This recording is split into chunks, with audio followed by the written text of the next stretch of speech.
Note to viewers. This one's for Catalyst customers wondering what on earth is going on over here at Swift. If you're not into goopy emotions and behind the scenes drama or startup soap operas, please feel free to skip this. I will not be offended. However, for the rest of you, button up. Okay, so I actually left coffee. I really thought I did. I left it hard. I left it in the rearview mirror. I left it where all failures go and successes that are past. Because I like moving on to things. I like moving on to new things. And frankly, 2024, 2023 really kind of broke me. As the public face of Catalyst Trade, its growth and its collapse, after I built the whole thing from scratch with Michael and our incredible partners, I was exhausted. I was burned out. I felt exposed and devastated. Imagine personally guaranteeing millions in trade finance and watching it all fall apart. Frankly, there was no way I could even fathom launching another coffee importing company or coffee company, period. I really thought I was done. So I quietly stepped away from the industry. I did take a role as the executive editor of Stir magazine. And then I kept my head down. I showed up in other rooms that were not full of coffee people. I did miss you all quite a lot. I did some interesting things. I did a lot of public speaking. I had some amazing mentorship from Frankie Russo and others. And I spoke for clients like UMKC and Good Sense and others. I have also had the great privilege of working with Seth Talbot as an unofficial chief of staff and business partner on a few different ventures. And with Seth, I've done some really interesting things over the last year. I've been involved in some really interesting real estate projects. I've supported a platform for indie filmmakers. I sketched up a celebrity cafe.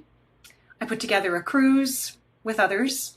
I have learned enormous amounts about negotiating and about business and about tech and about how everything comes together.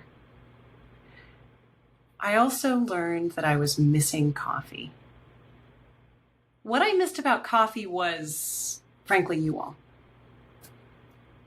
It's so lonely outside. I didn't realize I needed the connections that I had built. I mean, obviously I knew I needed you all, but I thought that I could just step out for a while and see. What I found is I really value what I'd built. And what I built was so much more than just Catalyst. I built a deep situational awareness that knows how to read the room in coffee. I built an understanding of the supply chain that just can't stop analyzing and is getting smarter and smarter. I missed so many things. I missed the sun on my head on coffee fields. I missed the smell of fermenting coffee, frankincense drifting on the wind in Ethiopia. I missed this total devotion to quality, not even knowing sometimes what quality means, but a total dedication to excellence. I missed this so much. I respect it. I respect it in others and I need it in myself. I missed how life just bleeds into the coffee cup. And I missed my friends. I missed the people I've done business with and also drunk beer with and made food with and talked about life with. I've grown up with you all. I entered the coffee industry in 2008, a very callow and untested person who was leaving behind basically a cult and didn't know anything about how to live in the world. And I came of age in coffee. I missed my friends. You know what I also missed was the chance to solve some problems that had been haunting me. I genuinely knew that there were a lot of problems in coffee importing I hadn't solved yet. Like there were some systems architecture pieces I hadn't had the chance. At Catalyst, before the business fell apart, I sketched out an entire architecture for essentially an ERP for a coffee importing company. I knew that I could see how to solve a lot of the issues that existed in coffee importing. And frankly, although I interviewed dev teams and I built some apps and I worked with some friends and employees on creating solutions, ultimately, I still was stuck simply throwing human capital at solutions that needed technical solutions. So for example, it takes, well, I'm exaggerating a little bit, but it's pretty pretty accurate, like 57 steps to release a single bag of coffee from a warehouse. And there's still a pretty high error rate, human error. It's easy to just put the wrong number in a release order. And then you're stuck. You've got LTL solutions. You've got just the constant challenges of admin and logistics that come together, sometimes under time pressure. It is not so good. Frankly, one of the reasons Catalyst failed is we had to hire so fast. Amazing people. No regrets there. I honestly still miss our staff enormously, and I am so proud of where they've gone. But the overhead of having people to solve technical solutions just buried us. So I dreamed of software solutions and never got to execute them. So I'm rambling here, but look, since then, I've learned how to actually create the solutions that I visualized. And I was really itching to come back to coffee. Swift was born. Swift was born quickly, and Swift is not Catalyst. Swift is not hobbled by the same naivete or the same baggage. Frankly, it's lean and it's risk managed and it's smart with tech, but it's still human where it matters. It matters that we're human in this AI world.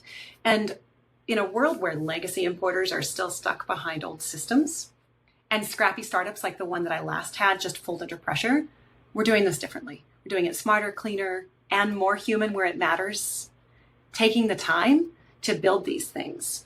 Look, for me, Emily McIntyre, getting back into this thing, having turned 40, Swift is not a redemption arc. I have nothing to prove.